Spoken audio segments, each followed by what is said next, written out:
പോവാണ്. അപ്പൊ ഇതാ നോക്കൂ, നമ്മുടെ മത്തൻ എലിശ്ശേരി വറുത്തെലിശ്ശേരിയാണ്. മത്തന്റെ ശരിക്ക് കൺസിസ്റ്റൻസി ഒക്കെ കറക്റ്റായി വന്നിട്ടുണ്ട്.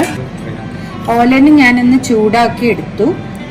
ഇപ്പൊ ഇതാക്കണ്ടോ, നല്ല കഷ്ണമൊക്കെ ശരിക്ക് വെന്തിട്ടുണ്ട്.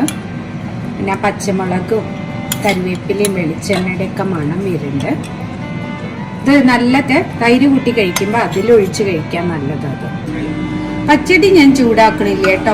അപ്പൊ ഇതാ പച്ചടി നല്ല ആയിട്ടുണ്ട്. പിന്നെ ഇതാ നമുക്ക് സെർവിങ് ഡിഷിലേക്ക് മാറ്റാം. സ്കൂളിൽ നിന്ന് വരുമ്പോഴേക്കും നേരം വൈകിണ്ടായിരുന്നു. അപ്പൊ ഞങ്ങൾ വേഗം കഴിക്കാൻ പോവാണ്. അപ്പൊ ഒരു പപ്പടം എയർ ഫ്രയറിൽ വെച്ചിട്ട് ഉണ്ടാക്കിയതാണ്. ഇത് മൂങ്ക് പപ്പടാണേ, നാട്ടിൽ നിന്ന് കൊണ്ടുവന്നതാണ്. ഒരു ഡിഫറെന്റ് ടേസ്റ്റ് ആണ്. ഞാൻ എയർ ഫ്രയറിൽ ക്രിസ്പാണ്, കുറച്ചുകൂടി തിക്നെസ്സും ഉണ്ട്. രസം മറ്റേ പപ്പടത്തിന് ഡിജിറ്റൽ പപ്പടത്തേക്ക് രസം. അതല്ലേ.